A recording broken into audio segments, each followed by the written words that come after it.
mirëmbrëma, të pashosh rikthehet sërish për këtë sezon të ri, edhe pse u vonuam pak fare për arsye të rikonceptimit fizik të hapësirës tonë. Ne do të jemi çdo të mërkurë së bashku për të analizuar aktualitetin politik, por jo vetëm, edhe me zhvillime të rëndësishme heraherës për te kufive apo për probleme të mëdha që na shoqërojnë fatkeqësisht çdo ditë në këtë vendin tonë të vogël me natyrë socio-ekonomike. Sot kam kënaqësinë të kem dy të ftuar në studio, ndryshe nga herët e tjera, intervistat nuk janë më tek a tek për të sjellë një dinamizëm, ndoshta sepse politika që ne na rrethon e na shoqëron çdo ditë sigurisht që është e zhurmshme dhe tek a tek ka një qetësi që nuk është aq e sinkronizuar. Kam kënaqësinë të kem një politikan dhe një gazetaro analisti, them unë. Kam Dashnur Sulën që pretendon të paktën që e luftojnë për ta nxjerrë nga politika, po ai me çdo kusht nuk do të largohet prej saj. Mirëmbrëma. Mirëmbrëma, kënaqësi, sinqerisht. Deputet i Partisë Demokratike. Kam kënaqësinë të kem Blet Kokën, gazetar, analist së fundmi me kostumin e analistit, por ke një armë të fortë se duke nisur si gazetar dhe të përfundosh analist, kam përshtypjen që kjo e para i shërben shumë mirë së dytës dhe je më i armatosur në thonjza se të tjerët. E para suksese dhe e dyta mundohem të jem gjithmonë gazetar edhe kur ti më shikon si analist. Patjetër. Po që kohë dhe fundi tani si analist kemi parë. Dhe e bën shumë mirë, komplimentat e mia. Faleminderit. Tani, do të nisim pa humbur kohë. Jemi në dy çështje, sigurisht që çështjen kryesore sonte kemi zgjedhjet e pjesshme me fokus Bashkinë e Tiranës, sepse fushata vazhdon, pavarësisht se nuk kemi ende një datë konkrete për to. Por do doja që ta nisnim me një koment të secilit prej jush për një çështje që në fakt u bë çështje ditët e fundit. Arrestimi në Elbasan i avokatit Bajrami, një reagim i madh publik, sidomos një ngjarje që vjen në një kontekst shumë delikat pas asaj që ndodhi në gjykatën e apelit pak kohë më parë, ngjarja e rëndë me gjyqtarin e ndjer Astrid Kalaja. Nisim me Dash Sulën, meqense ke background edhe si prokuror. Sigurisht u shpreh keqardhje për ngjarjen. Dhe çdo ngjarje e cila ndodh kuptohet edhe në politikë dhe në sistemin e drejtësisë, nuk është se krijon një imazh të mirë për vendin dhe për kuptimin ose mesazh që jep shoqërisë. Por gjithsesi un kam një këndvështrim timin që them që edhe drejtësia është e pamundur të shkputet nga ky ambient i kontaminuar, nga ky ambient toksik ku jetojmë sot ne si shoqëri. Duke patur parasysh po themi dera e fundit e përplasjes së gjithë shkaje, të gjithë konflikteve, edhe konflikteve të, po themi, përdor termin e krahasues të dy bashkëshorë që kanë 50 vite bashkë në derë të gjykatës kur kanë mosmarrëveshje të përfundojnë. Që do të thotë në dyrë të drejtësisë. Që do të thotë është pushteti i fundit, fundori, i cili ai jep zgjidhje problematikave të cilat ka gjithë shoqëria. Që do të thotë edhe dy pushtete të tjera, qoftë legislativi, qoftë ekzekutivi, janë pushtete të cilat shpesh herë prodhojnë problematika, prodhojnë padrejtësi, ose po themi që mos pajtueshmëri nga palët apo nga individi caktuar apo nga grupi i drejtës caktuar, të cilët i drejtohen gjyqësorit. Pra ti që janë të justifikuara këto probleme, marrshkas nga rrethanat e tjera. Jo, unë nuk do të them këtë. Jo, unë nuk do të them atë. Unë do të them këtë, që të jesh në krye në një detyre, të krye në një funksioni, kushdo qoftë në pushtetin legjislativ, qoftë pushtetin ekzekutiv apo drejtësisë, do duhet që minimumi do duhet të kesh një etikë normale flasim, po sigurisht duhet një etik akoma më superiore, por do të kesh një çelik, nerva çeliku të sigurta si njeri, si person, si gjykatës, si prokuror, si avokat dhe kushdo. Je dakord me përkufizimin që po artikulohet shpesh kohët e fundit, jemi kthyer në Republikë Prokurorësh? Dgjoj. Absolutisht jo. E them këtë jo për shkak të solidaritetit si ish prokuror për 15 deri në 2005 para se të hyja në politikë. Por ka një gjë. Pushteti i prokurorëve është një pushtet të cilët nëse do duhen që dy pushtetet e tjera në momente të caktuara me një projekt ligj që iniciohet nga qeveria, nga ekzekutivi dhe që përfundon në legislativi, që do të thotë, për përdor termin, shkrihet gjyqësori, tërësisht, që jo se do ndodhi kështu, kupton, por që do të thotë që janë dy pushtete të tjera, sidomos pushteti legjislativ, ai i cili e kontrollon dhe jepet llogari nga ana e gjyqësorit përpara legjislativit. Mos harrojmë që është edhe reforma në drejtësi, e cila u krijua, ka krijuar një problematikë jashtëzakonisht të madhe për sa i përket qoftë evadimit të çështjeve, qoftë dhënies së drejtësi, nëse përpara se të bëjë reformë në drejtësi, mund të ishte, jo mund të ishte, po themi koha maksimale, po maksimale 3 deri në 4 vjet mund të ishte maksimale gjithë shkallët e gjykimit, duke pas parasysh edhe rikthimin e çështjeve në apel apo shkallë parë, nëse tani janë arritur me 3 fishin apo 4 fishin e viteve të marrjes së drejtësi. Që do të thotë kjo ka arritur një tension aq të madh, vetëm nga pikpamja thjeshtë formale, organizative e numrit shumë të madh të çështjeve penale dhe civile për të evaduar, që do të thotë presioni është i përditshëm tek prokurorët dhe tek gjyqtarët dhe tek avokatët, të cilët janë përdorur mekanizme të ndryshme të mos funksionimit normal të një procesi penal apo një procesi civil. Shumë shkurt më përgjigj kësaj për të kaluar më pas ke Bledi.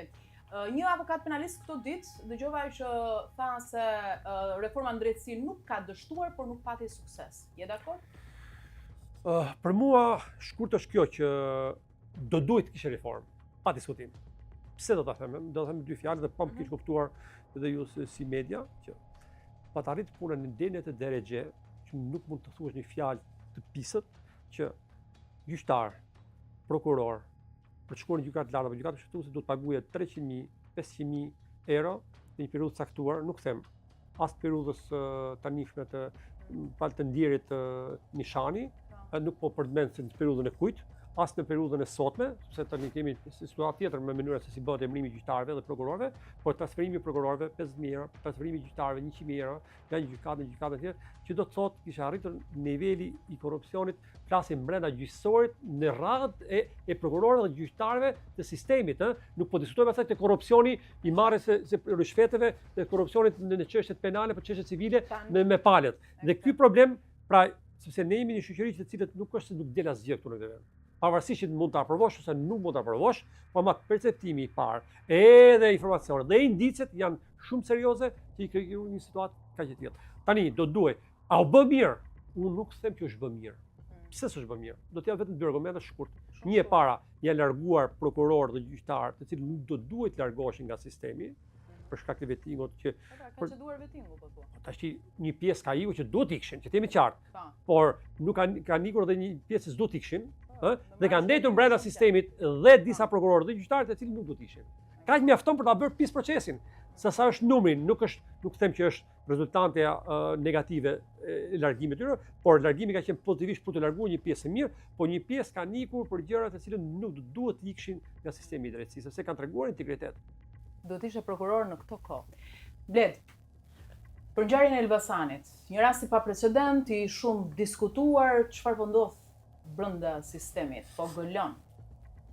Shiko, ngjarja e Elbasanit vjen në kuadrin e një seri ngjarjesh të cilat po tregojnë se drejtësia nuk po i përgjigjet më asaj që duhet të jetë. Pra, një drejtësi e pavarur, e paanshme dhe edhe efektive po të duash. Problemi i drejtësisë është që ngjarja e Elbasanit vjen vetëm pak 2 javë pasi në sallën e gjyqit u vra një gjyqtar. Pra, ngjarja e reformës në drejtësi është produkti i një presioni dhe një dhune që drejtësia u ushtron tek të gjithë, u ushtron tek avokatët, u ushtron tek politika. Nuk e jep fare tek qytetarët. Dhe këto janë të gjitha momentet ku njerëzit që marrin vesh dhe që drejtojnë duhet të kuptojnë diçka, që kjo është një sistem i cili po ra besimi tek drejtësia ka rënë shteti.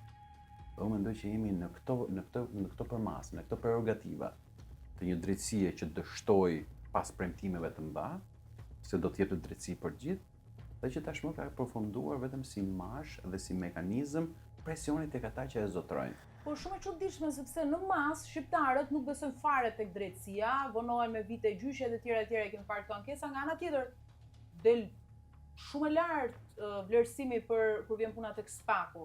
Pra, se një dëzgjë janë këto institucione drejtësie. Si shpjegohet kjo? Po vjen sepse ne jemi një shoqëri që e mësuar me nocionin e gjyqjeve publike dhe gjyqjeve popullore. Dhe sot SPAK-u është mishërimi i drejtësisë popullore dhe jo i drejtësisë efektive. Sot SPAK-u është mishërimi i Republikës së prokurorëve dhe jo mishërimi i prokurorëve të Republikës në shërbim të qytetarëve. Pikërisht për shkak të kësaj gjëje, Pra qytetarëve shqiptarë ose shqiptarëve për shkak të trashëgimisë që ne kemi patur, dhe mos gjatë regjimit komunist, ku gjyqet zhvilloheshin në emër të popullit, kjo gjë është implementuar për mendimin tim për interesa politike edhe te kjo reforma në drejtësi. Dhe sigurisht që qytetarët shqiptarë gjithë frustracionin që kanë me pronën, gjithë frustracionin që kanë me mosmarrjen e shërbimeve, gjithë frustracionin që kanë me gjithë denoncimet që bëhen me korrupsionin, të shohin dënimin e një zyrtari apo një zyrtare të lartë, për kjo sjell një lloj satisfaksioni, pavarësisht se nuk prodhon asnjë lloj rezultati për jetën e tyre. Sepse me qira fjalët tek lufta dhe korrupsioni, ndoqë me kujdes raportimin e zotit Dumani në komisionin e ligjit. Ai di që në vetë raportin e tij, jo në deduksionin logjik të gazetarëve, por në vetë raportin e tij e di çfarë thotë? Edhe pse kemi bërë një seri operacionesh për të goditur korrupsionin, korrupsioni jo vetëm që nuk është ulur, por madje është rritur.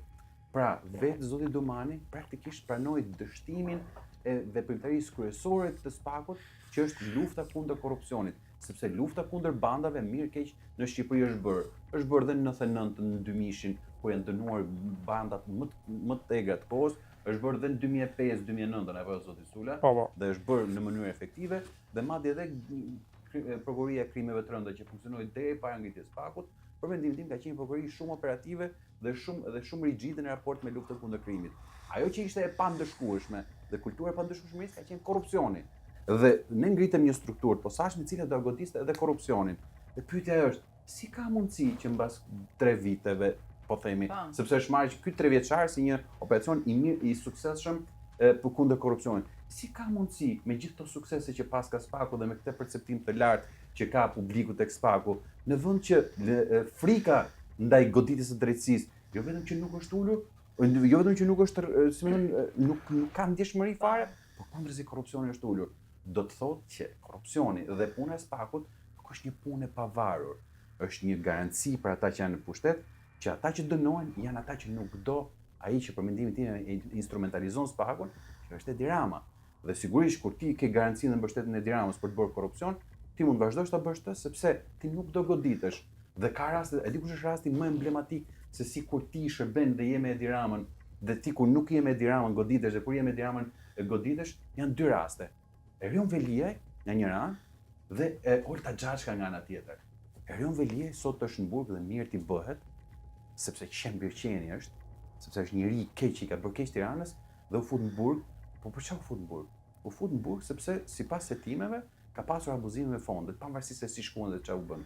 Nga ana tjetër, zonja Xhaçka, e cila është protezhe dhe është njëri që ka firmosur për llogaritë e Edi Ramës, Limionin, Portin që keni shkruar edhe ju si portal me të drejtë dhe shumë mirë keni bërë, sot jo vetëm që nuk është në hetim, jo vetëm që u mbyllën çështjet, jo vetëm që për pronën e Olta Xhaçkës bëri i burg ish kryetari i Bashkisë Simares, por sot Olta Xhaçka është prapë deputete. Dhe vetëm këtu ti mund ta kuptosh se si kjo drejtësia që zoti Dash do ma kundërshtoj pas pak, nuk vepron për të vendosur standardet e pandëshkueshmërisë, por vepron vetëm për të vendosur standardet e diktimit që vjen nga zoti Rama. Dhe kjo është dëmi më i madh që shumë shpejt edhe ajo 0.3% i reformës si quhet SPAK-u do ta psojë edhe ajo për shkak të këtij lloj instrumentalizimi dhe keq përdorimi dhe shpërdorimi në dëm të besimit publikut dhe të interesit publik. Po, më shumë se kemi hyrë në garën për kreun e ri të SPAK-ut, sepse Dumani i mbaron mandati tani në 10 orë, janë kanë të kandidat në garë. A mendoni ju se do të ndryshoj diçka, të paktën në këtë kontekst që parashtruat ju për shembull? Apo një pemë që rritet e shtrembër, një pemë që ushqehet me helm, nuk mund të jetë. Leadershipi është i rëndësishëm. Pikërisht pra, dhe unë po them edhe herë tjetër, një pemë, sepse aty nuk është vetëm drejtori i SPAK, aty janë edhe BKH-ja, aty janë edhe prokurorët e tjerë që kanë një lloj pavarësie. Problemi është që pema që është mbjell është krahasitur e para punës dhe ndërkohë injeksionet që i bën ato janë injeksionet të cilët nuk e lën pemën të prodhoj fruta për të mirën e përbashkët. Prodhon vetëm ca fruta që i duhen atij që e kontrollon, e pjesa tjetër është një pemë e helmatisur dhe çdo që të vësh ti, sado që ti vesh gjethe pemës, sërish pema në rrënjë është e prishur, është e kaqe. Dhe për mua kjo pemë, nëse nuk rishikohet, dhe jo vetëm pema e SPAK-ut, por e gjithë ngrehinë e drejtësisë, Mendoj që këto që jemi duke parë sot do na duken lule mbas një viti, se mos e dhënë Zoti se çfarë do na shohin syt nga sot e në vazhdim. Jo, Zoti Sula mendon ndryshe. Unë e di Tani- që ai vlerëson në mazhorancë strukturën e SPAK-ut, por thotë që patjetër që ka edhe aty element E një korrigjim të korruptuar, të fundit dhe ndoshta. mbylla me gjithë respekt. Unë nuk e kam me individu, unë s'kam asgjë personale me Altin Domar. S'kam pas një punë me prokurorë, mund të ketë njerëz që kanë punë me prokurorë. Unë as kam punu, as u rrej, unë jam i shqetësuar për atë që është produkti final. Unë jam i shqetësuar sepse dhe unë si shumë qytetarë kam shqetësuar që ndoshta ky SPAK-u vërtet do bëj drejtësinë, vërtet do uli normën e pandëshkueshmërisë dhe normën e korrupsionit. Po kur vetë krijoi SPAK-u, një nga këto njerëz që i cilësuar si më i suksesshëm i SPAK-ut, thotë që mbas 3 vitesh punës time, korrupsioni edhe pse unë e kam goditur, jo vetëm që nuk është ulur, por është rritur, atëherë këtu ka një problem konceptual, që ose kanë fajin prokurorët, ose ka fajin sistemi. Unë besoj që ka realisht fajin sistemi, siç besonte dikur zoti Ram, që është sistemi që deformon dhe devijon punën e individit që punon në të. Pra, hajde bëjmë një debat, një diskutim, që është i shëndetshëm për gjithë, a duhet apo s'duhet rishikuar sistemi i drejtësisë. Nuk po them të shemi mas ta mbyllim SPAK-un, por që tregojmë, por që simptomat që të përmenda rastin, por që të përmenda brenda të mazhorancës. Nuk po merrem fare që u përdor për të goditur opozitën, po brenda mazhorancës tregon dy standarde. Një standard për Ron Veliajn që është njeriu që nuk është më njeriu i Edi Ramës, ai shikonte si kundërshtarin e tij politik. Dhe një standard tjetër për Pulën që është Olta Xhaçka, që në fakt kokorit vetëm sa herë i thotë Edi Rama, dhe si funksionon drejtësia për njërin, funksionon drejtësia për tjetrin, është thjesht për të kuptuar që kjo drejtësi nuk është më e pavarur dhe nuk është më jashtë kontrollit. Sula? Tani, është shumë lehtë për të folur dhe të ngiri gjithë faji, se thash pushteti fundor është drejtësia.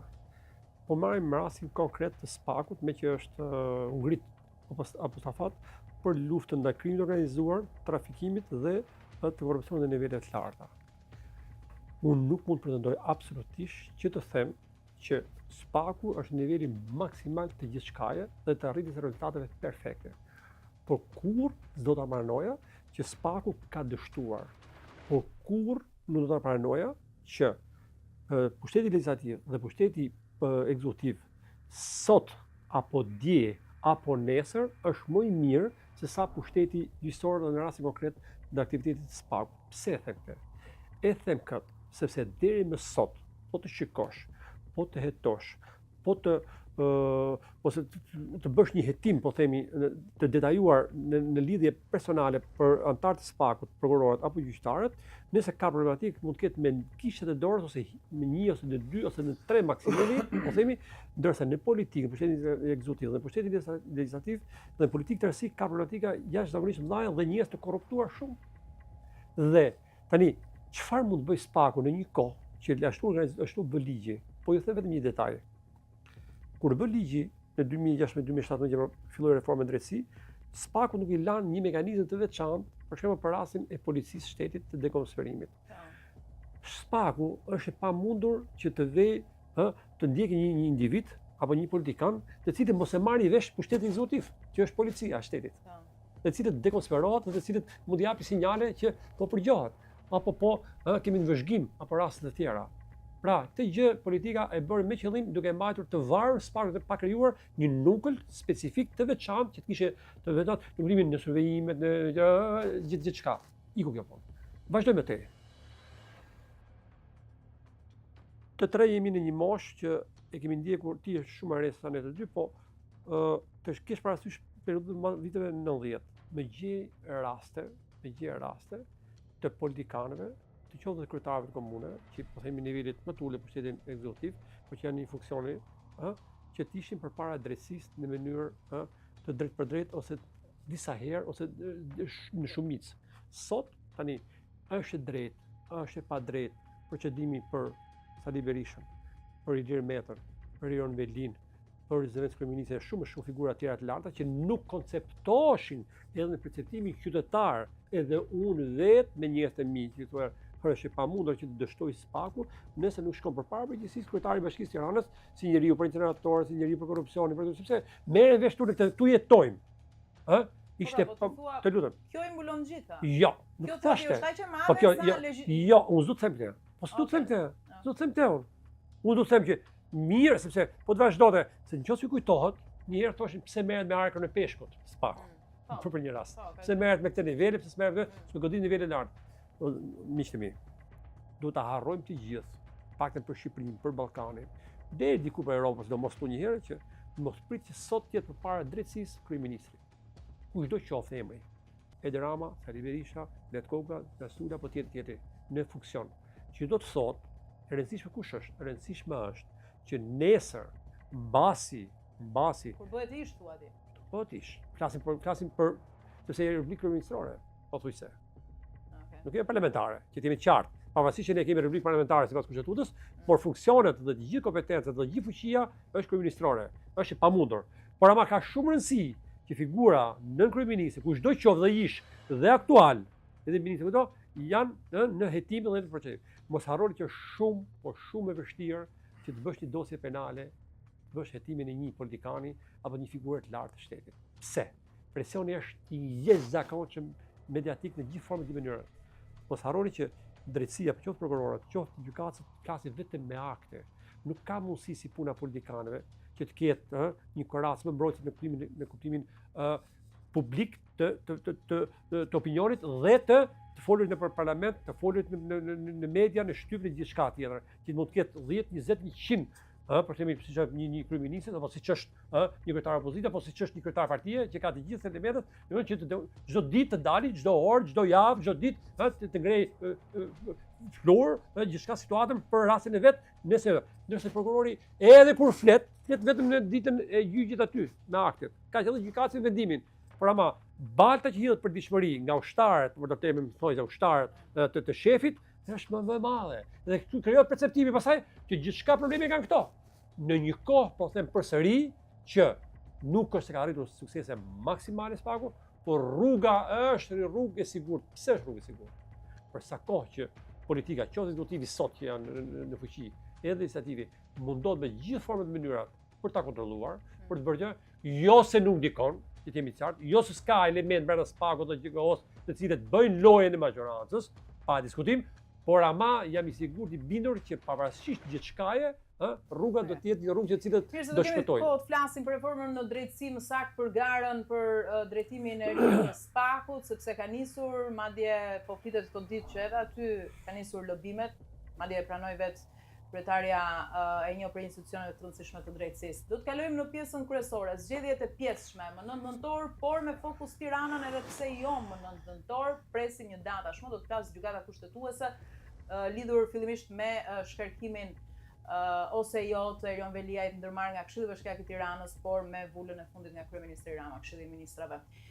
Do ta nis fillimisht me Dash Sulën, sepse ka bërë një kritik kur doli kandidatura e opozitës, por nga radhët, po themi kështu, përtej partisë, e Flor Binajt, aktorit të minjohur, që kjo tregon mungesë burimesh njerëzore në Partinë Demokratike. Pse zoti Sula? Keni ju për shembull një emër konkret, potencial nga radhët e Partisë Demokratike për shembull që tani opozita është një udhkryq, këtë diet. Nuk më bëjmë analizën pse e qysh tek prej vitesh dhe mos përdor temin në depresion. Është depresion, sepse po të shkosh resultet dhe figurave po vinë çdo ditë të kurrën dhe po ngelen një gush shumë i vogël që kontrollon totalisht opozitën. Nuk kam asgjë më personale me Sali Berishën, po asgjë. Biles kam qenë njeriu të cilët e kam mbështet, kam sakrifikuar në periudhë majorancë, shumë gjëra tjera, nuk më hyj këtyre gjërave.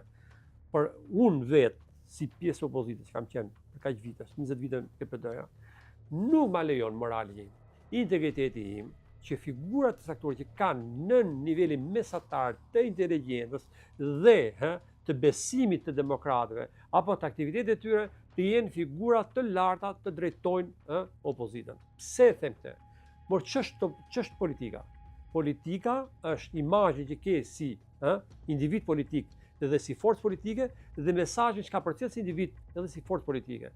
Nëse keti një imazh të figurave të rënuara, të konsumuara, jo të pastra, kuptohet pastaj që edhe vota qytetare pastaj është më e vogël. Pavarësisht nuk heq asnjë pikë si presë problematikave të pushtetit se si mënyra se si ndikon tek vota.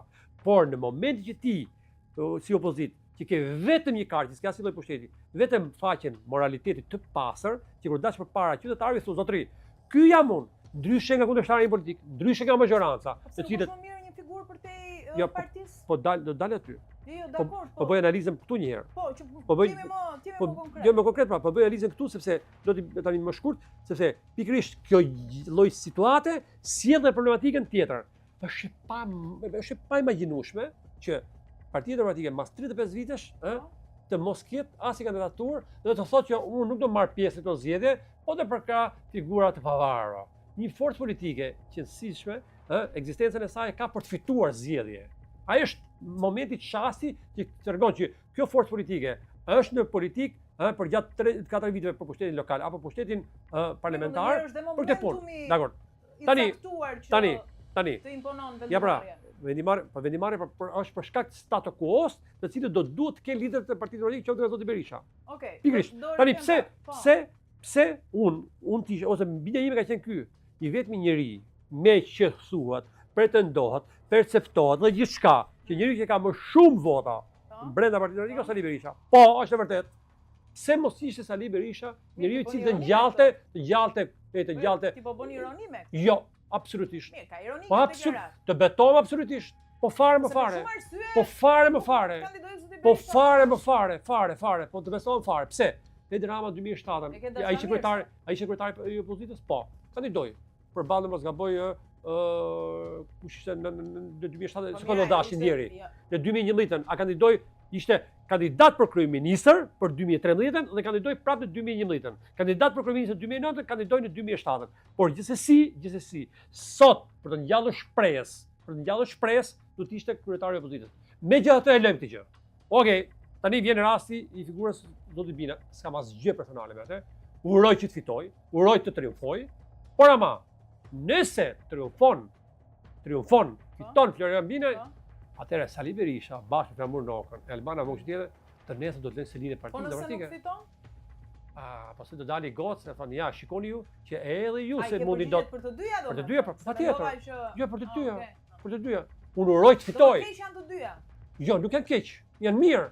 Po të fitoj do të thotë që prit pra, modeli jot është model dështuar, që vazhdon të jesh në krye të opozitës ama pego, që do të thotë pra që u fitoka, lutem, u fitoka, që do të thotë pra korrigjoha pra me figura të mira të pastra të ndershme, si qytetarët vinë votojnë pra. Një figurë tjetër që do të thotë je ka çifikuar figura të konsumuara brenda opozitës, që rrin aty, e mbajnë pegë opozitën. Kjo është qasja. Do të ikin nesër. Eksperiment komik ka shumë që e quajnë këtë kandidaturë. Bled. Çfarë mendimi ke ti? Unë nuk pres që propaganda e mazhorancës të vlerësohet për të japi kredite. Sepse sigurisht që kur Flor Binaj duhet të performojë në krahët e Edi Ramës, kur ai ishte në kohë fushatë, Flor Binaj është një aktor i talentuar dhe që i bën der. Dhe kur ai vendos të dalë përballë Edi Ramës, pastaj është një aktor komik. Thjesht për të bërë një ndarje të asaj që është hipokrizia. Ajo është zhanri që ndjek ai, është zhanri që ndjek normal. Mund të ishte një aktor teatri apo filmi. Zoti Binaj ka qenë është saç deri ka bokaza. Diferenca që është me zoti Binaj dhe pjesë tjetër është që zoti Binaj ka përdorur know-how-n e tij dhe të gjithë famën e tij po duash edhe për kauza sociale. Dhe kjo për mua i bën der se di pse, sepse janë të paktë aktorë, shumë të paktë, të cilët edhe pse të angazhuar në televizione të caktuara, sërish kanë dalë dhe kanë përqafuar, si më thënë, interesin publik. Dhe zoti Bine ka qenë një ndërmëtëzëshme, sigurisht rasti i protestës, sidomos për çmimin e naftës. Po, ka dalë disa herë për Ka dalë disa herë dhe ka bërë protestën. Pra, tregon që zotëria nuk është thjesht një aktor, që është një profesion shumë i nderuar, por është edhe njëri që ka qasje me sociale, ka qasje me qytetarin.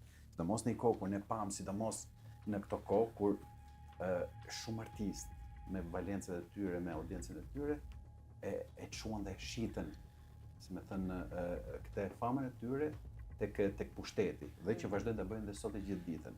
Ky zotëria nga ana tjetër, kush si e kishte më thjesht Flor Binaj? Kërkonte një aset, një nder ke Edi Rama, ke Erion Vegjiaj, apo ke pjesë e pushtetit, kush do t'i thoshte jo Flor Binaj? kush nuk do ta merrte ta kishte një aset në krah. A nuk do ishte më i lehtë për zotin Binaj të ishte në krah të pushtetit se sa në krah të opozitës? Kaq duhet kuptojnë qytetarët shqiptarë. Nuk ka lidhje me Flor Binaj kjo histori. Bile s'do jo, nuk do, e di pse? Nuk shihet. Sepse nuk ka ardhur kandidatura si shkak të një procesi të primarët brenda një force politike që është Partia Demokratike. Ka ardhur dhe bravo i qoftë që ai ka marrë iniciativë për të dalë për të kandiduar dhe që t'i dalë ballë dhe të sakrifikojë si individ, fytyrën e tij dhe gjithçka tjetër.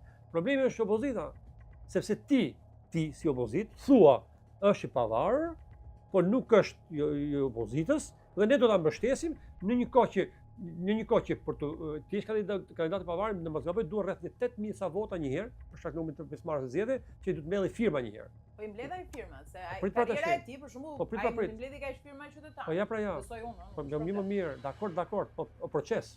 Kërko kohë. Mos harroj gjë tjetër. Komisionerët nuk legjitimohet që të ketë komisioner. Tash kush do japë komisionerët? Partia Demokratike jo. Fondet gjithçka, opozicioni nuk e pjesëmarrës zgjedhje, nuk njihet si subjekt. Si do jetë fjalë, si do jetë emri, do jetë vetëm kandidat i pavarur filani. Pra, mos harrojmë pastaj që vendosja në funksion edhe të jetë vokalizëm të fortë, vokacion të fortë, gjithë strukturat. Pra janë pengesa tjera, pra janë pengesa tjera. Po nuk mund të ndodhi. Administratori i qytetit nuk është. Po është e vështirë politike këto. Po ti nuk mund të arrish dot. Një makineri siç ka PS-ja, matan, struktura të organizuar, një muaj sa më parë në pushtet e shumë gjëra tjera, të një individi të vetëm, i cili nuk ka as opozitën të fortë të plotë mbret. Në teorikisht, po në teorikisht, po jo ashtu siç duhet. Procesi që militantët janë të çuditshëm, mos harrojmë këtë pjesë. Në vend saktuara. Ka dhe shumë vështirë për të vënë mekanizmi i seksioneve, grup seksioneve, degëve për të funksionuar ashtu. Nuk them që s'do ta përkrajnë, po ka neglizhencë. Po do të them neglizhencë. Edhe kjo neglizhencë se zgjedhjet edhe për një votë për shtetin lokalikën, e humbet. Nuk është në sistem tjetër. Që do të thotë, unë uroj të fitoj, po është e pamundur që Florian Binaj të fitojë. Po ndodhi, është mrekullia e mrekullive, që do të thotë përfundimisht opozita ka parë dritë në fund të tunelit dhe të fillojë ringritja e opozitës. Kjo është definicioni që unë kam. Kaq e pamundur është blet sa cilësohet mrekullia e mrekullive një fitore. Ose është kalcifikuar situata lëre me kandidatin. Procesi, sistemi që tha pak bledi më parë edhe për sistemi që ka problem tjetër. Sistemi. Opozita sa konsiderohet kaq mrekullit, pse? Bledi është një, po themi, më fal, mbështetës i djathtës. Por nuk është antar partie ose nuk është funksionar partie dhe një. Unë që kam qenë 20 vite aty brenda, vjen një moment kur kalcifikohet gjithçka brenda një force politike, bëhet e pamundur, krijon një imunitet të cilët të tjerë të trejet apo forcat nuk deportojnë dot. Shiko tani se çfarë ndodhi ti. Edi Rama 2013 vendosi lista të fortë, njerëz të caktuar që interesonte të merrte pushtet në gjithë format. Në 2017 po gangster me njerëz të tjerë. Të lutem, jo do ta them. Jo, me gjonalizën. Po me gjonalizën ti. Në 2017 të njëjtë gjë. Ne po flasim për partinë e Zotit Sula. Po, në 2021, fal. Partia Demokratike kishte listën prapë më të mirë. Në 2013 listën më të mirë. Në 2017 listën më të mirë Partia Demokratike. Në 2021 listën më të mirë Partia Demokratike. Çuditërisht në 2025-ën boni regres Partia Demokratike. Nuk është e vunit as gangstera, nuk po themi as trafikant, as kriminal. Por riktheu figura tjetra, njerëz të cilët nuk kanë votë, prishin sistemin e garës. Dhe duke prish sistemin e garës, një pjesë aty nuk marrin dot votat e familjes, motor. Babës, nonës, gjajës, hallës vetë, se janë arrogant, në ç'kuptim. Që ti ke telefoni, i ke fusi pushime, i ke sa ne këtej, i bin qyrit. Kjo është problematika. Ti je politikan, do të jesh non stop 24 orë. Telefoni pa fikur, telefoni që të hapën çdo sekond, do të komunikoj me qytetarët. Nga 11 maj, mi gjeti një moment të opozitën që dalë në terren me seksione, me grup seksione, po bën 8 muaj iku. Po majoranca çe bën, mirë keq, propagandë. Jo po kjo, jo po ajo, del në cerro. Çfarë do ti kthe figurat të cilët nuk i donin qytetarët. 2021 ishte një njësi mace për të gjithë neve politikanët që ishin. Sa vota kishin e personalizuara, sa na doshin demokratët, sa na doshin qytetarët. Drejtues lart, Partia Demokratike, flamur noka me 2000 vota. Po kjo turp. Sekretari i përgjithshëm. Flamur, po jo, bana vokshim me 1000 vota, me 600 vota. Po shturp, pa bugar kur në herë. Po 20 vjet kryetare gruaje. Apo kryetari i grupi po tjetër me 2000 vota, me 3000 vota. Hë? Unë, apo Luciano Boçi për shembull, apo tjerë, për shembull, me 10000 vota, me 12000 vota, nuk kishte asnjë funksion partie. Po ku është tash Merita? A ka më mirë se të voton qytetari, demokrati? Poshtë. Aty. Unë 10 fish, kam 5 fishë në votë, 8 fishë në votë, ti si ke. Edhe Donald Trumpin të sjell opozita për kandidaturë. Jo. Dashur Ursula nuk do ta. Jo, motor. Nëse opozita do hyjë në një proces rikompozimi total nga seksionet, grup seksionet, degët dhe që pat një çast historik që kam thënë Zoti Berisha 30 prillit 2022, kur mbas 6 marsit 2022 që ishim ne, që kemi bë sherr me Lulzim Bashi që të jetë dorëgjë dhe me përgjithësia jonë dhe pikërisht u bë për këtë punë për të kuptuar bashkimin. Nuk ndodhi. Çfarë ndodhi mbas? Ndodhi kjo që seksionet, ishte seksione nga 15 veta, 20 veta, përfundu me 5 ose hiç u shkrin, se i qifshin si kundërshtar të tjerat. Grup seksionet, degët, kryetarët e degëve, seksionet. Kjo është problematika. Tjetër gjë, nuk e kam problem personal, të betohem absolutisht. Zoti Berisha tha, nuk e zgjedh kryetari më, zgjedh antari. Bëhen primaret. Po i fitoj blet koka. Ore do imër demokrati, sa i të punoj, nuk punoj vetëm blet koka më. Jo, personale. Jo, nuk është personale, më jo për mua, Lene më dashin, Lene, tjerë. E kuptoj. Edhe e fundit kaq. Çfarë treguan listat e mbylla, listat e hapura? Treguan që në Tiranë, po marqarku i Tiranës, të Elbasanit dhe Durrësit. 151.500 vota që në gjithë qarku i Tiranës i mori opozita. Nga këto 136.400 i mori lista hapur. 14.100 mori Sali Berisha që i ka vetëm votat dhe gjithë tjerët as i vot, mrena logo sigle partisë të këto. Tjetër gjë, pse doli Durrësi 8-6 në rezultati i 2021? Po, kisha Orlan Kalajn, kishe atë Arian Dojnë, kishe Igvi Carën, figurat të cilët sillnin vota. Pse? Që do thotë që pavarësisht pushteti ishte më i dobët në Durrës, krimi ishte më i dobët në Durrës, para ishte më i dobët në Durrës se në Elbasan 14. E turpshme, s'kishte bë makinë herë. Pse?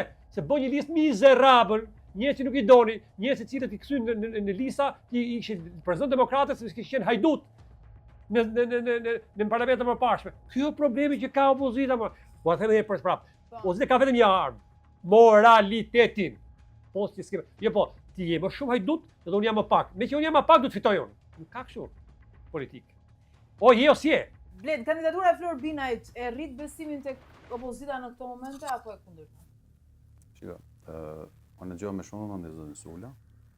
Do të kemi parasysh gjëtim për pyetje, a ka që pamundesh fitoria e zotit Binaj dhe çfarë do thotë kjo për opozitën apo jo, mos gabojmë. Po sepse cilësoj mrekullia e mrekullive. Inshallah po.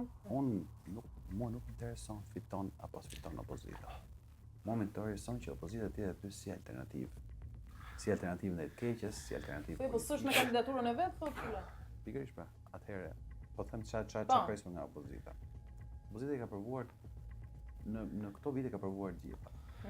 Do të kemi parasysh që kjo është hera e parë që në Tiranë bëhen zgjedhje të pjesshme, nuk ka ndodhur. Ka ndodhur në zona të ndryshme, në Durrës, Fier, ku dëgjon, ka pasur raste. Tirana është hera e parë në 32 vite në cilën zhvillohen zgjedhje të pjesshme. Ka një definicion pa shkruar, por që e njohim gjithë, që zakonisht zgjedhjet e pjesshme fitohen nga pushteti. Po. Pra cili do qoftë. Po, e vërtetë është kjo.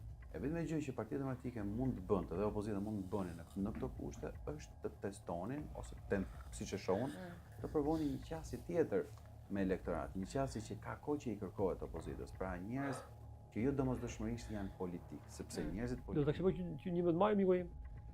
Mos kthete figura galloshë të vjetra. Që nuk i donin. Demokratët, si votojnë demokratët, po jo qytetarët e thjeshtë.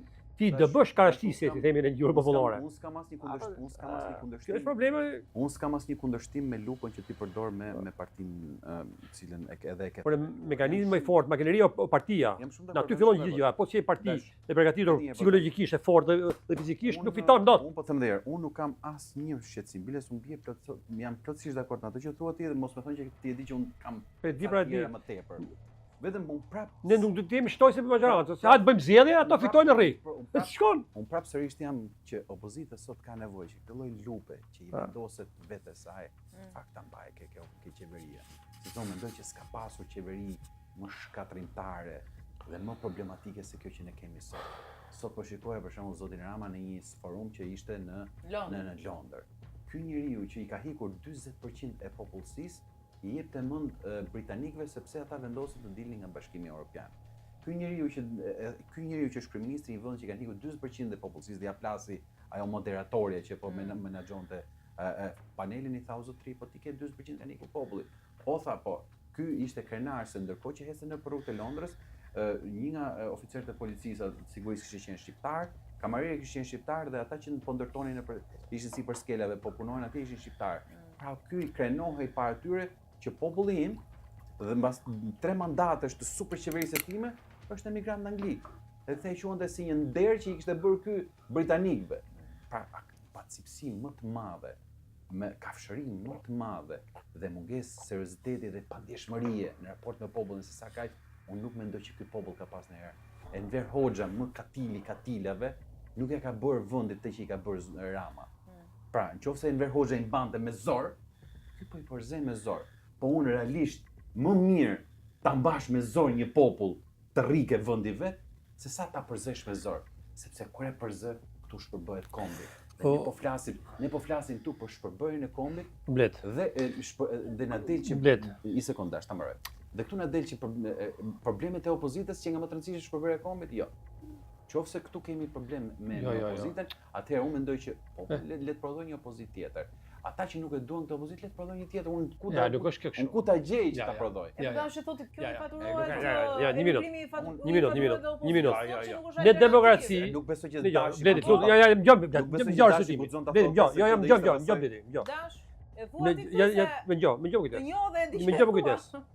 Tani, në demokraci ka vetëm këtë sistem që opozit, majorancë. Po, në demokraci po. Një minutë.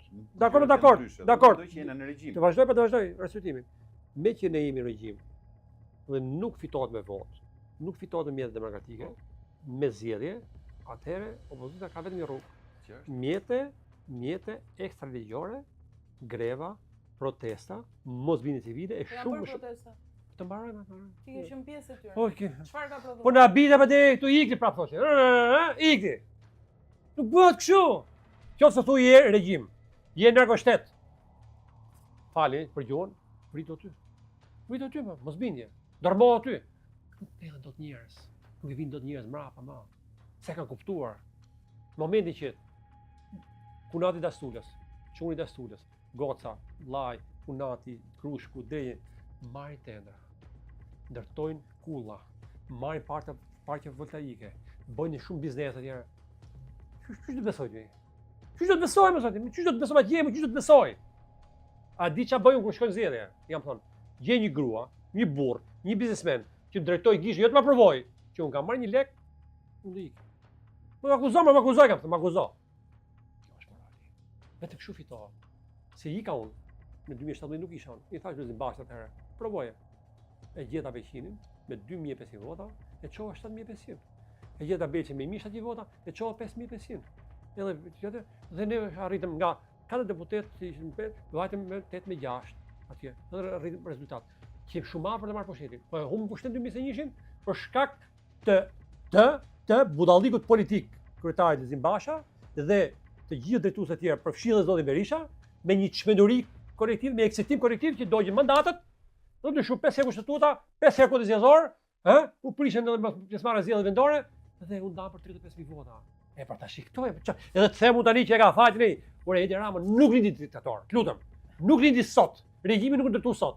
Regjimi ndërtu ditë pas dite, javë pas jave, muaj pas muaji, vit pas viti për shkak të paaftësisë dhe të bashkëpunimit të opozitës. Sepse kjo ka filluar në 21 prill 2009-s. Jam njeriu që sot ka votuar kundër atë kohë. Dhe i kam thonë, e djata dhe partitë politike fiton vetëm me figura të forta politike. Pse ne fitonin komunat, nuk fitoshin bashkitë. Fitoshin numrin e komunat, sepse fitoshin figura politike. Ndërsa ne i dha mundësi që siglat PS-s 80 vjeçare me një siglë 30 vjeçare që jemi ne, më e dobët.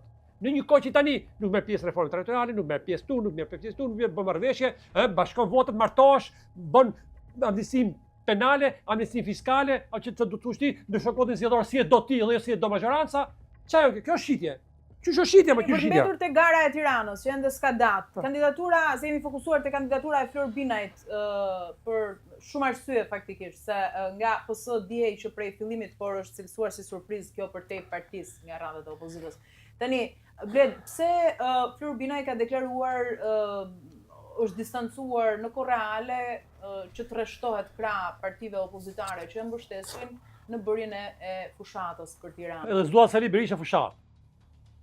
Mirë, jo vetëm Sali Berisha. Po s'e kuptoj. Askënd, jam i pavarur, më mbështesin, i falenderoj, po nuk do rreshtohem fizikisht me ta në Ku ti fitosh?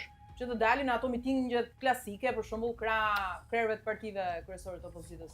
Si është këtë distancim të tij, këtë qëndrim, këtë qasje të tillë? Nuk është një distancim, unë nuk besoj që ka në handicap, se në fund fare votat e opozitës përkon votat e Edi Ramës. Kupton? Nuk është se unë nuk e shoh problemin këtu. Këto janë teknikalitetet pa nevojshme. Mua më intereson se si do performojnë në votë. Duket sikur ka turp të rreshtohet në sensin sikur e ka. Po sepse e kupton që jemi zjebën e këtij. Sikur edhe që i fikton. Domethënë pse? Pra, se e di që ne i fikton. Kompleks. Mirë, se kjo është zgjedhje, po e këshilluar ndoshta, po se di. Sepse ai po mundohet të drejtohet një elektorati shumë më të gjerë se sa votat e opozitës. Një elektorati i cili, si më thënë, mund të prodhojë dhe duhet të prodhojë ndryshimin. Unë kam qenë ndër të parët që kam folur së pari për një bashkim të opozitës në votë, në koncept.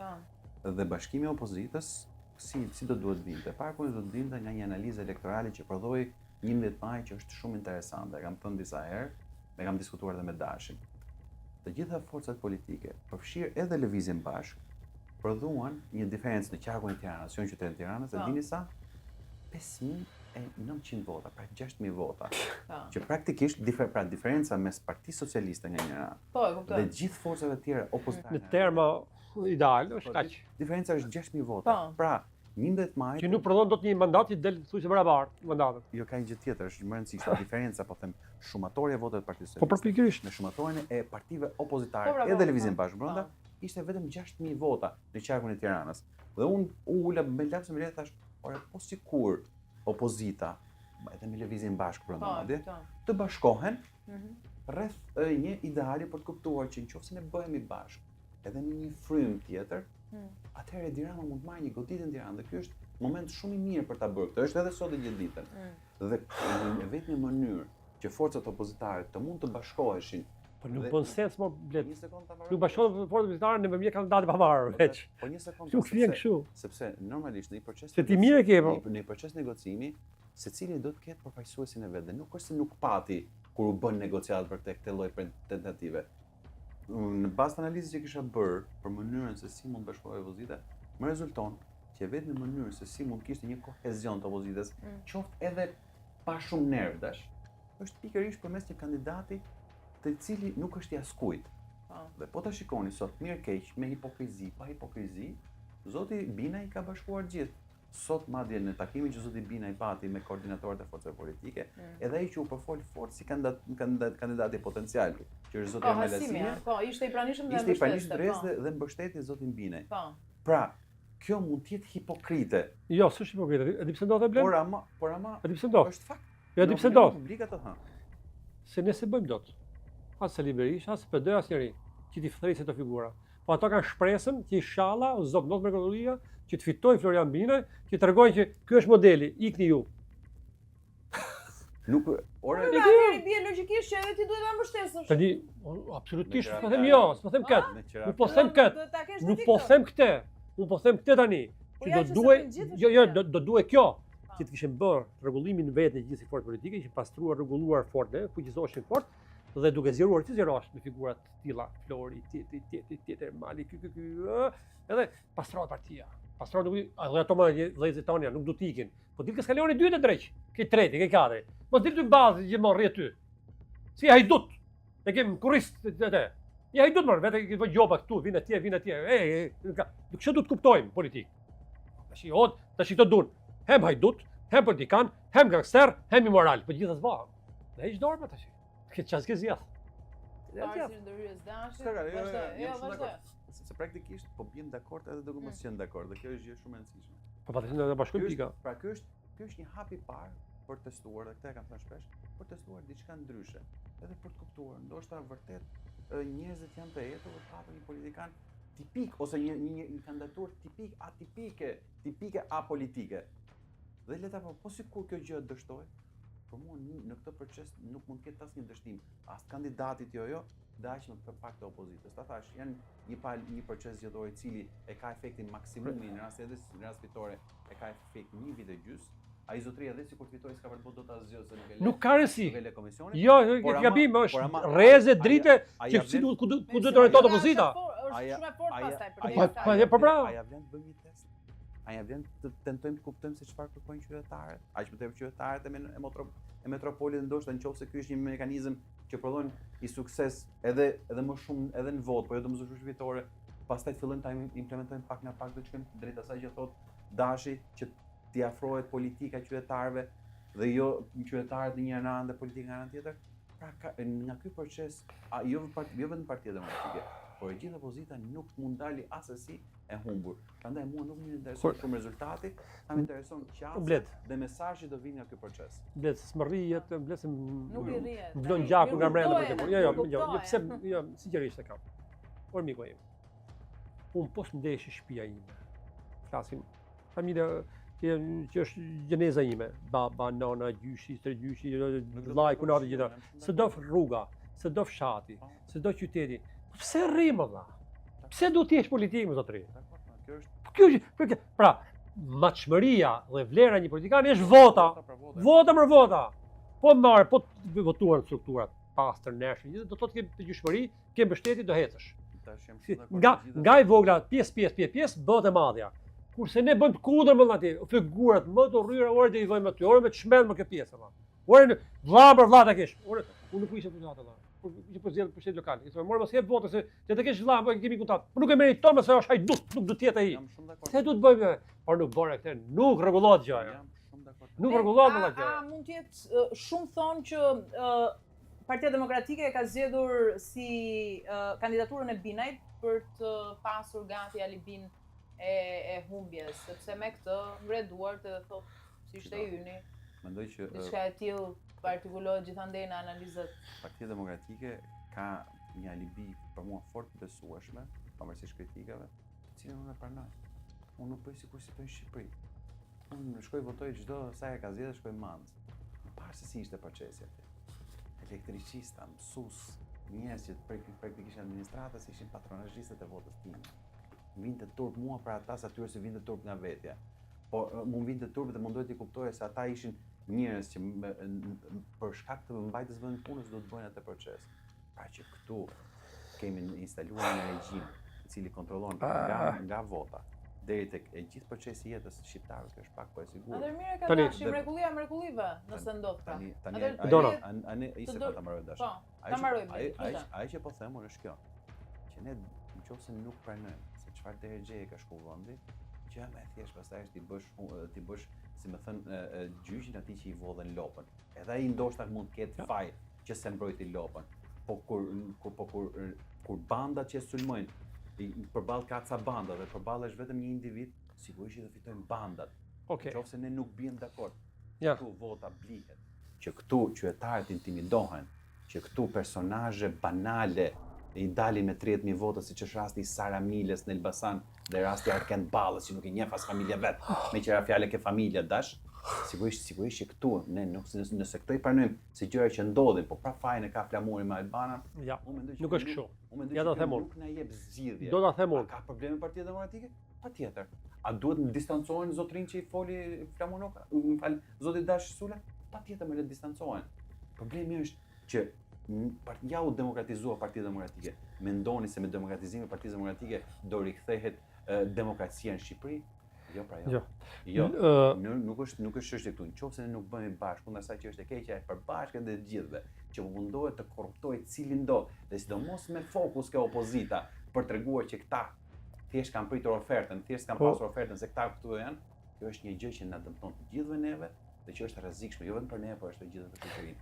Nëse nuk kuptojmë premisat dhe rrezikun dhe dergjën ku ka përfunduar vendi, atëherë gjëja më e thjeshtë do të jetë Si mund shpëtojmë?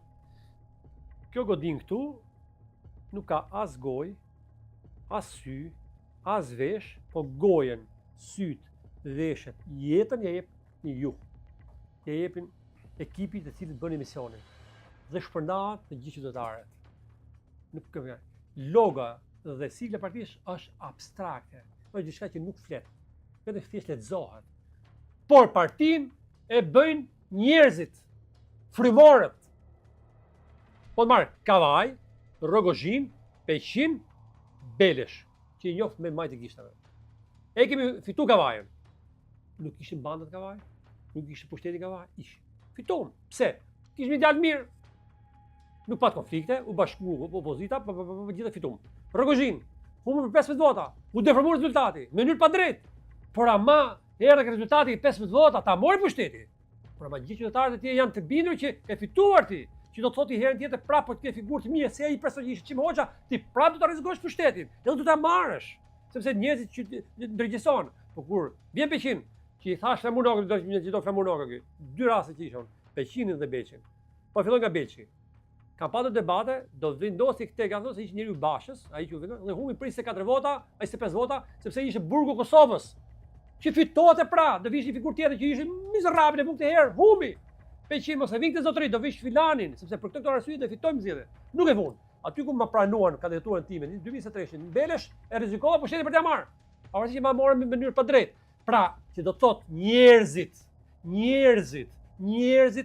e mirë, të ndershëm me figura. Kjo është gjithësoria. Ë? Si ta marrë? Me votën e burgut. Po nuk po them pra. Po dakord. Po çfarë flasë? Dgjoj. Po dgjoj, ka dallim thelbësor. 4000 diferenca me 15-20. Se do të thotë pra që ti s'ke njeriu e gabuar.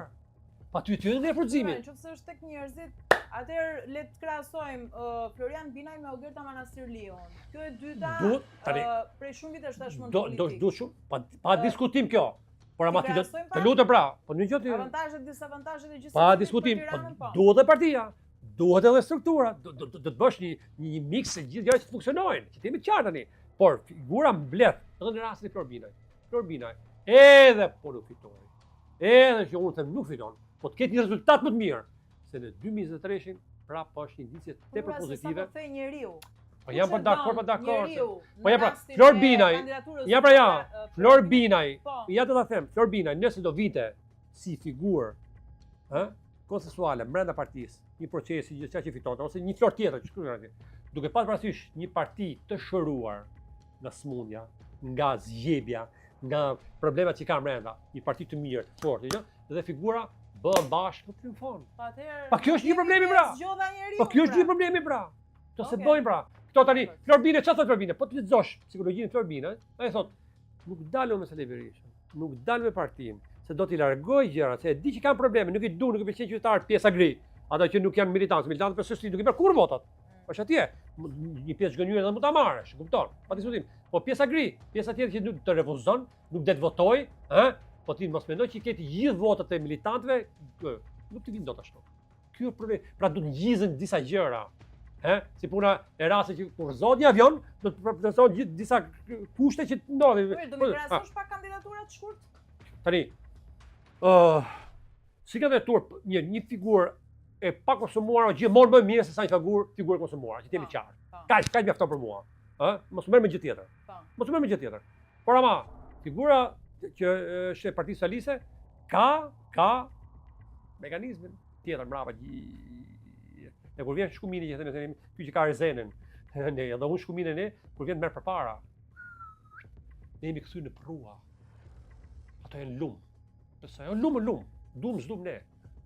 Të myt, merr gjërat e botë dëme. Në mënyrë pa drejtë. Po kjo ka prapë, do duhet pa edhe një herë më dëgjoj. Vetë kundërshtohet. Ne jo nuk vetë kundërshtohem, më kuptoj logjikën. Ne do të bëhemi dhe ne lum. Si bëhemi lum ne? Duke bashkuar të gjitha. Si bashkohet një gjë? Duke pas bledin krye. Duke pas juve në krye, duke pas tjetër të figure të mira, të ëmbël, të buzëqeshë, besueshmëri të gjatë besimin.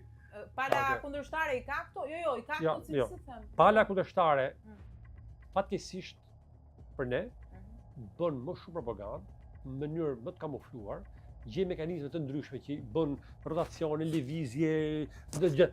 Ne vazhdon aty. Ai zek arri ty më. Po ti nuk kam më gjë se më vazhdonin më thonë unë e marr si simbol Flamurnokun. E marr si simbol ose si simbol. Si simbol, se në fund edhe ti takon të jetë pjesë, të ketë një funksion partisë politike. Pa diskutim. S'jam i çmendur të them gjithë si takoni ti diçka. Po nuk mund të jesh dot numri 2 s'pa të bezë kështu. Kryetari im, edhe Blendit, po themi, jo çoftë Blendi, po imi, i kam 20 vjet. Bash ka tropoja, tjetri ka kruma. Pa drejje e mori tash. Po hape çikte. Hedhi sy te nga Durrësi. Hedhi sy nga Elbasani, hedhi sy nga Vlora. Tash s'ka më. Po s'ka pra. Po pse ka probleme vetëm 2? E pra ky është problem, mentalitet. Mentalitet si të sundon, që të kenë besimin njerëzit që kanë frikë të hapën. Kanë frikë sepse ma merr pushtetin, më merr partinë. Po kjo është e tmerrshme. Bled, e shuan dot pasionin e dashit? Shiko, ti bërë një pyetje që ishte. A mund Për bëni një kandidat- krahasim mes Po, kandidaturave? kandidaturat, po. Zoti Sula nuk pati asnjë kritikë për organizmin. Ja thash konsumuar, marrë kaq nuk kam nevojë më shumë. Është e konsumuar, mjafton. Ma këtë kaq e përblodha unë. Si hyj dot në ndis fare më. E konsumuar në politikë. Gjithçka mor, gjithçka po desh ti, gjithçka. Nga çfarë? Mjafton kaq ta, Or- se edhe po ti. Ej, Se mund konsumohesh nga lodhja, mund konsumohesh. po jam jo Nga do parasamol, qëmi, nuk po them që do parasamol e burr. Po kur konsumohesh nga korrupsioni, ky është problemi. Kjo është alternativa, kjo është diferenca, kjo është mënyra si operon krahu tjetër. Që kur për Flor Binaj, Mirë, dashi s'ka frikë ta thosë. Po jo mor, këto them atë unë tani moti fare. thjesht Po prapa unë po e përmbledh prap. Figurë e konsumuar në gjithë kuptimet. Kaq mjafton. Unë s'e mendeni se ngjo. Bendo, vetëm kaq, më kuptova një tjetër. Unë kam qenë njeri i cili vi nga sistemi i drejtësisë. Edhe në politikë kur s'kam drejtuar gishtin, se kam edukat, nuk kam edukat, di pse? Se kam frikë gjën të them gjëra që nuk takojnë. Edhe nuk prek as familjen tjetër. Në momentin çastin që njëri vërtetoi dhe mbledh prova për këtë, them ti hajdut. Unë s'do kur të them ti hajdut, ti shkoj ta gjëra. Do thonë hajdut njëri tjetrin në puthën pastaj. Edhe këtej bëni çim biznes bash. Si drejtësi si prezumon pa fajshëm deri atëherë, po. Zonja, me që është prokuror zoti Sula, nuk flet dot pa prova. Minimalisht duhet ta di nga informacioni që ka që shumë tendera të kohës së zonjas Manastiriu në Ministrinë e Shëndetësisë janë në hetim, përveç dhe koncesionet që ai ka firmuar ose për vazhdimin e. E din qytetarët, shumë mirë. Do Do vlerësojnë. Po një sekondë pas Ta vlerësojnë, shumë mirë bëhet. Am the për provën. Am the për faktet. Unë po flas me faktet, se jam gazetar. Po. Jo, Edhe Bledi po tip se artikulon. Ja, ka një gjë. Prop që e din dhe qytetarët e kanë parë. pra, problemi është këtu. Zoti Sula më thotë që ajo prezumohet të pafajshë ndërsa shpallet jo. Ka drejt në vet. Unë mendoj që zonja me dhe hetimet që ka bërë që po bën spaku, tregojnë që këtu për shkak janë bërë tendera të fshehtë edhe për derë dorashka që janë të pakonceptueshme. Po në kohën e pandemisë. Pikërisht pra. Këtu janë derë respirator dhe shumë njerëz humbën jetën fatkeqësisht për shkak se këtu bën tendera të jashtëligjshme dhe kishte mungesë respiratorësh. Pra kjo ka drejtuar Ministrinë e Shëndetësisë për një kohë shumë të gjatë, jo shumë të vogël. Dhe unë mendoj që mënyra se si e menaxhoi zonja pandeminë ka qenë një mënyrë kriminale dhe pasojë një jetë njerëzish. Nëse ne do kishim drejtësi pavarur, kjo gjë do duhet të tojë dhe të përmbyllej. Kalojmë ke arsimi. E menaxhoi 4 vite arsimin, që është mendoj një nga handikapet dhe një nga dramat më të mëdha që ka vendi ynë, dhe që po e deformon dhe atë pak rini e shoqëri që ne kemi. Mënyra se si arsimojnë njerëzit. A dini që kjo zonja e mori Shqipërinë nga vendet më të larta të rejtimit të PISA-s në rajon, sot jemi në vend, sot ne jemi jo rënje. Rënje është një gjë dhe ti je në vendin e fundit në rajon, pra ne jemi më keq se Kosova, jemi më keq se Maqedonia e Veriut, jemi më keq se Malizi, madje jemi më keq edhe se Bosnjë që sot gjithë vitet nuk është shtet. Po dashë thotë është makineri votash. Partia Socialiste. Një sekond, pra tani ne Ka partinë pra? Ka makineri? Ne jemi duke shkuar ke zgjedhje. Ne kemi piloti, pas kemi makinën. Ne jemi duke shkuar përballë qytetarëve. Çfarë janë zgjedhjet? Zgjedh ose janë kështu valanga, pra si thon, ortek, i parësyshëm votash dhe s'ka rëndësi se çan nxjerrin më ta. Ose në demokraci zakonisht janë për zgjedhje sa që tha Dashi me drejt, që po të ketë sa kandidatura të mira, normalisht qytetarët votojnë. Pra si ka mundësi që kur vjet puna ke Ogerta Manastiriu, edhe pse trashëtova një seri dështimesh dhe hetimesh që i bëjnë kolegët e Zoti Sula, kjo s'pas ka vlerë fare sepse ajo është jo s'ka vlerë. Dhe kur nxjerrin kandidat pavarur, kjo që nga e parancishme sepse ajo ka makineri votash. Pra ose do pranojmë që këtu nuk ka logjik demokratike dhe vota nuk funksionon dhe për zgjedhje për kandidat nuk funksionon, ose do pranojmë atë që thot Dashi pastaj që thjesht është rëndësishme të jetë makineri votash dhe këtu s'ka rëndësi dhe pranojmë edhe faktin që këtu s'pas ka faj, po doja kë prezident. Jo, s'pasa Problemi sa ja çon pa s'ka faj. Kam për ka faj, për problemi pyetje. është ne këtu kemi një prua psikik. Ne jo. Jo, nuk ka popull psiqik. Dhe Partia Jo. Çdo që të vërë nga Jo. Njësoj do humbasi. Jo. Do jemi koherent me analizën ose le fare mos e bëjmë analizën? Jo. Të rrjedhë dhe pastaj si thoshte. Por të arritur në Elbasan, në kamp, do i dite. Por të arritur me makinë, do i gjysore, qerekore. Dakor? Donte tani s'do. Mi pa qerekore, 10 minuta. Një 2 orë se bradasheshi. Ne jemi një makineri që ne kemi ngel edhe pa goma. Ne kemi ngel tani, ne ka hedhë në gomat, dhe gjithçka kemi ngel si karakatin aty. Kjo është opozita sot të Partisë Demokratike. Tani ke pilotin, s'ke makinën. Do të kesh dhe pilotin dhe makinën që ti të konkurrosh me kundërshtarin. Kundërshtari e ka pilotin jo të mirë, por ka makinerinë e mirë dhe prap duke ecë se ti s'ke makinë fare, e ecë më shumë se ty, prap fiton. Pavarësisht do të fitoj.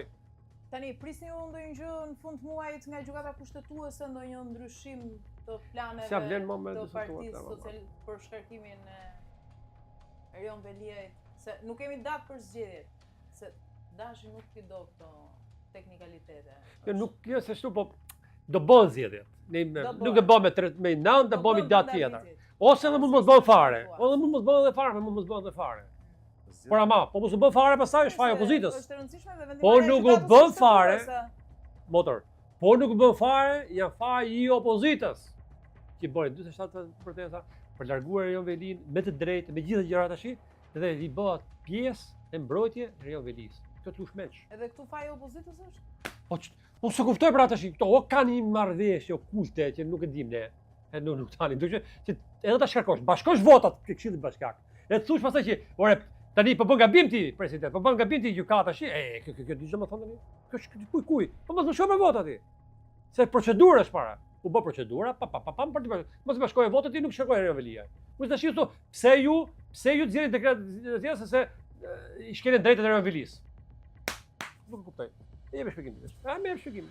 E do të shpjegimin të blet? Shpjegimi është aty, kush do ta shikojë, sigurisht. Shpjegimi është që vërtet është ajo që thotë Dashin perceptim që PD edhe bëri protest, edhe nuk do protest. Para punës Partia Demokratike bëri protest për shkarkimin e Erion Veliaj sepse për Partinë Demokratike Erion Veliaj Po shumë mirë bëri. Po i takonte. Është hajdut. Koha i dha të drejtë Partisë Demokratike dhe 46 protestave. Sepse vërteta është edhe me atë spakun e kapur që unë quaj herë mas herë, pra edhe edhe pse këta i kanë ndodhur gjithë prap i zuri harami vet Erion Veliaj në këtë rast. Po ti thua që Partia Demokratike tani ka kritikuar pjesën antiligjore që është ndjekur. Po fal, nëse diçka është antiligjore. Po pse votoi antiligjore? Po pse votoi? Po ti isha antiligjore mos e votonte. A kupton? Se shkarkimi i Erion Velis ka ardhur nga Këshilli Bashkiak ku po shkoi votat PSE dhe PD-n. Për shkak 62.c. Do flasësh Do flasësh de jure. Do flasësh Jo, de facto dhe de jure.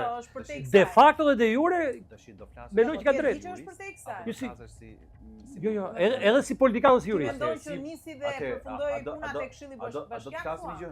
Aty nisi, indicia çfarë? Çau votu ke para Këshillit. Ja. Po pra, që shkarkoi Erion Veliaj. Po ç'e votua? Propozimi. Po kush propozimi i kush e bën propozimin? Këshilltar të PS-s. Propozim. A kishin bërë propozim Partia Demokratike? Pra, jo, se ndoshta zoti Sula mendon që nuk fshihet kryeministri pas Dgjoj. Jo, ndoshta. Po dgjoj. Tani unë nuk jam i çmendur të them që nuk ka dorë kryeministri. Nuk jam i çmendur. Por rruga ligjore është kjo. Pra është blet kokat ju dhe unë që mund të jemi ata Këshilli Bashkiak, se mund ta votoj kundra. Nuk e miratoja, nuk votoja. Pa ishte aksion. Nuk pyesja unë për atë. Pse bashkova votet si po mos bashkova votet pse nuk shkoj Erdia. O dash, unë e kuptoj që ti e shikon Partinë Demokratike. Po jo, më se shikoj në shumë. Çoj deri në fund, mirë bore. Vazhdoj deri në fund. Garanti kushtetutës nuk është opozita. Opozita është një informacion politik e cila bën aksionet e veta politike dhe është drejtësia dhe shteti i cila i përgjigjet.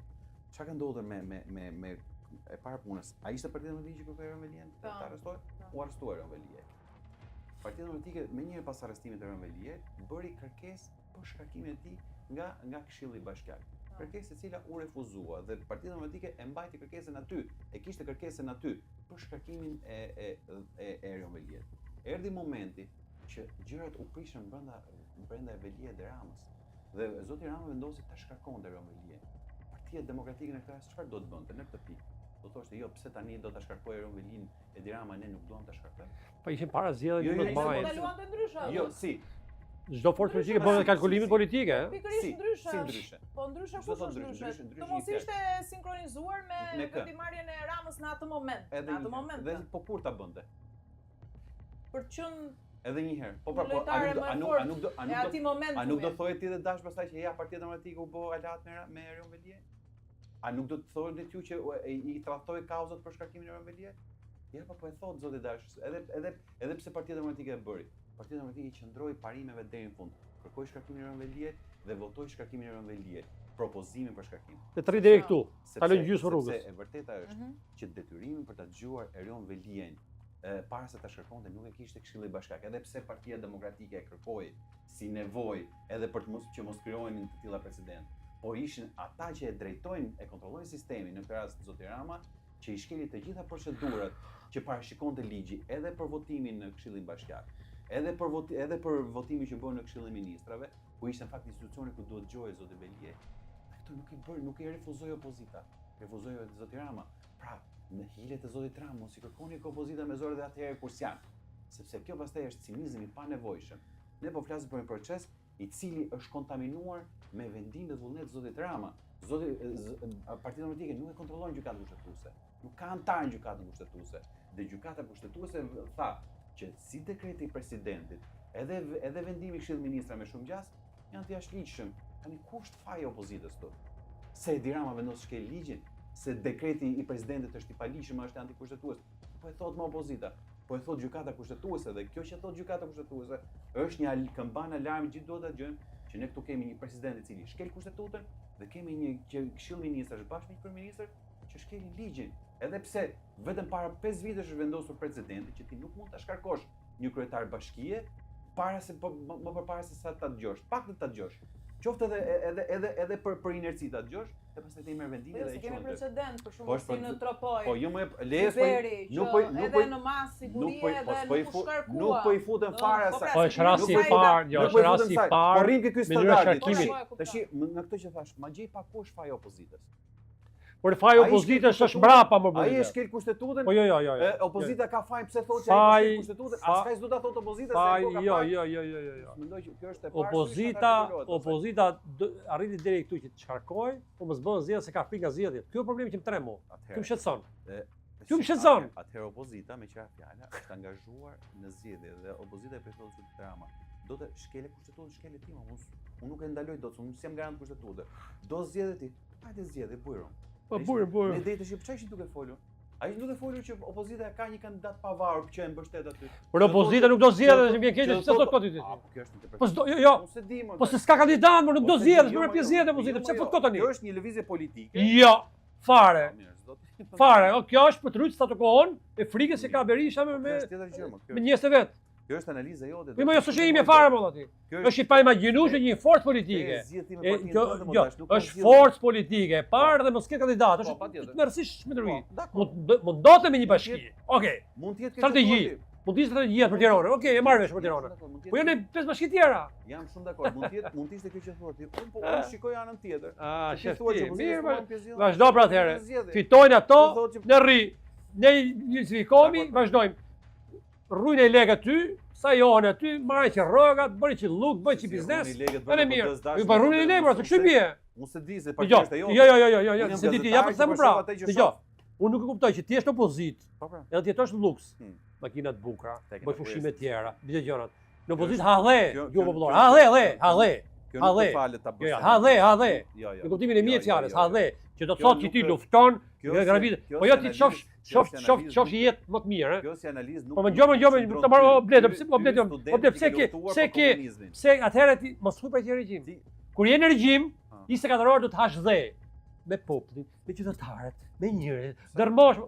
Po mi pra, mos i pra pushime të bukura, Karaibe. Siç ikin ke njerëz kanë, ti ikin Karaibe ti? Mirë ka. Kthena pushime thot, Edi Rama shoh atë. Po pse kjo logjika? Gjyqi komunist. Po lene more. Nuk i bëj dot, me thënë drejtë. Lene more. Unë s'ja bëj dot gjyqi komuniste. Jo, nuk bëj gjyqi komuniste. Jo. Jo. Unë më intereson çan nxjerr nga. Jo, unë bledom vjen keq. O bled. O bledi, pa ki gabim më burin, pa ki gabim shumë. Ose deri momentin Një politikan i opozitës që s'ma në lidhje të përditshme, të përjashtme, për mushme, të përditshme, me elektoratin, me njerëz të strukturave, përdit komunikojt, punojt, luftojt, bëjt takime. Ke nga 11 maj, s'ke një takim, tek takime një. Të një figurë me një figurë. Përveç Ervin Saliani që bërë 2 takime. Ka që ka bo opozita. Për 6 muaj sa bie 7 muaj. As i takim. Ka frikë dhe në bazë. Ka frikë takoj njerëzit. Se nuk i duni për zëjnë. I kërkojnë llogari. Kanik. Unë të shit, do me rejt. Hajde të rejt tani. Në stojmë pëse zvetë ati. Stojmë pëse zjerë njerëzit i protest. Pëse zjerë njerëzit i protest. Dhe kemi marrë 500.000 votën e po. Sa kemi 600? Po 100.000 bindë në shesh. I darmon 100.000. S'ke njeri. Se është gënyu gjithë. I rejtën, da rëzojmë, da marrojmë, da këjmë. Tani, kalojmë pushimet, hamë qik, bëjmë qik zimin dil, bëjmë qik klash. Vejmë tani, hamë gjele e detit, i iku në këtë vit. Po kjo është e vërteta, bëjmë rejnë njerëzit, më të rejmë. Po që turpshme, unë nuk e pranoj për vete, që me gjakun e demokratëve e me djesën e demokratëve të ushqehem. Unë them ta mbyllit Bledi për balancë. Kjo s'ka problem. Bled, një Partia Dashit është fund fare, mos e vrit mendje. E mirë. Këtu ke drejt. Ne këtë më mbyll t'ja gojën, është që s'tregoj dot llogarit ty. drejt apo ke planet të Jo, jo. Jo, ka të drejtë, nuk më mbyll gojën se partia jote është. Se partia jote është në këtë aspekt, si kërkoj ti llogarin dot. Se kërkoj ti dot llogarin.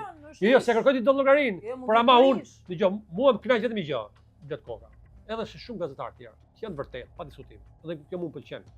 Po të paktën kur ti në vende tjera, ti që thot këtu kështu, zota thotë llojtor, do të thotë edhe ti. Por zotni, edhe ti. Po ai ka drejtë si më. X-it Y-it, Po vjen përballë flamurit. Po ika. Vetëm ty. Ikë. Është trisht. Ik. Po s'ka fytyrë ta miku im. S'ka mos vjen Po përballë. sa vjen më. Ç'të të thotë ty ai? Jo, po jo, po nuk ta vëj se nuk ka fytyrë të vinë para te valla. Po s'vin dot, se s'bava që dot. O mik. Zonja, më kanë lemruar me dyshoni po. Po blet, tjetër, s'ka më frikë, po zero më. A kem sa liberisht më bjerë dera më bjerë më dha përballë, s'ka frikun. Ato do të bëjnë panelin, do pyetjet, si di thush, mos pyet për këtë, bëj s'ka bë kurr politikun këtë. S'ka bë kurr më. Re nga jeta jote politike në prapa skem. Tani thjesht prerë qartë. Po. Unë nuk i nga politika. Jo nga politika. Më gjatë tash. Më gjatë çik, se edhe mram ku ishe ke Jo, dakord, po them. Ja pra po ta them. Po tani, dëgjoj, unë nuk jam gjë, unë nuk jam njeri, dëgjoj, unë jam njeri. Ore, shu e kam natyrën, pasër, në shkuptim. Po si puna saj. Po jo për gjë për gjë. Po gjë për gjë. Po më gjë. Do është se ka kartën. Po gjë, ore unë jam po pedoja. Jo më ke pedoja. Dej tani. Tani, mua ka mbyll derën. Po si puna se burr me zor, gru me zor nuk mahet. Tani. Ore unë i thoja, o bab, du të jem me ty e bab, se libritës. Ore du të rri me ty, o bab, mos përzin. Po me ty, do luftoj për ty, mesi për ty, luftoj me ty, të marr votat, di mandat. Ja baba, mbyll derën. Dhe për jashtë. Tra ki këtë derës të hap. Që do të bëjo? Të rri aty, si qenë mas derës. S'po ta bëj tat. Kurse do shtëpia, po themi aty që baba shtëpis, se ai po, mirë keq ai është. Atëherë unë do ikë, do ndërtoj shtëpi tjetër. Apo jo? Do ndërtoj shtëpi tjetër. Po mirë, do ndërtoj shtëpi, do ndërtoj familje tjetër, do bëj gjë tjetër. Ta bëj. Se unë nuk mund të ma presi dot. Dgjoj. Jo. Parti tënde apo do po nuk e di, nuk e di akoma, s'di asgjë akoma. Sepse edhe unë kam sugjerimin e miq, nga njerëz të gjërat. Do shikoj, por unë kam edhe gjë tjetër. Që sot bësh një parti, do dhe shumë fuqi, edhe financiare, shumë gjëra tjera. Që të jemi të qartë, do të më kuptu tash se jemi tash, unë kam shehit problemin e ndeshmërisë për vete. Tash unë dal tash as ti lyp, as ti them gjëra, ose që nesër ta kem gojën mbyll. Se të ka gjë të bukur. Të bëj kam thonë. Po vetëm shkurt se jemi në Shkurt. fund. Kur bëra hetimin atëherë për punën kundër Amadës naftë, po keq fare, dorë ishte kohë tonë ishte shit më shumë naftë, më pak makina, në kohën tani mrapa, TS, më shumë makina, më pak naftë, zoganimi gjitha gjërat. Edhe fola unë. Tani si janë ato mrena partisë tonë, ato figurat që marrin lekë ty gjob, jo gjoba, por që marrin lekë që marrin naftë, unë s'kam marr kurrë. Në një dalë një biznesmen që ka thënë gjithë naftë gjë. Edhe jo, ç'ke burr thalenë ti kishë gjallë, thashë, po pse s'feti? Po nuk flas sa dot sepse xhaji im ka pi gjak me filanin, ishte të naftës. Ai thashë xhaji ka pi gjak, thashë, po ti ke pi naftë thash? E mos ka pi naftë thashë, kështu që do flas.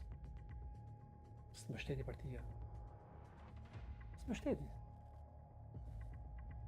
Është i justifikuar dashi Bled?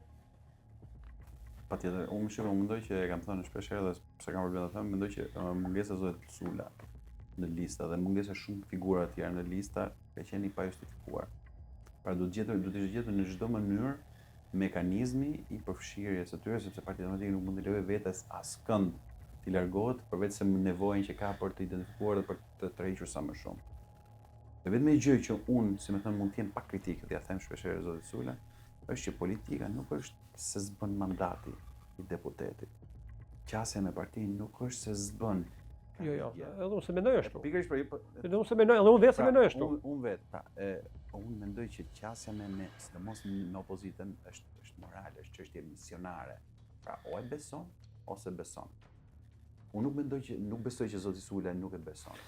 Po mendoj që ka ardhur kohë, do duhet vjerë në një moment nevoja që gjithë, si më thon, frustracioni me të drejtë i krijuar tek zoti Sula dhe shumë njerëz të Partisë Demokratike, për ndoshta edhe për padrejtësitë që janë bërë.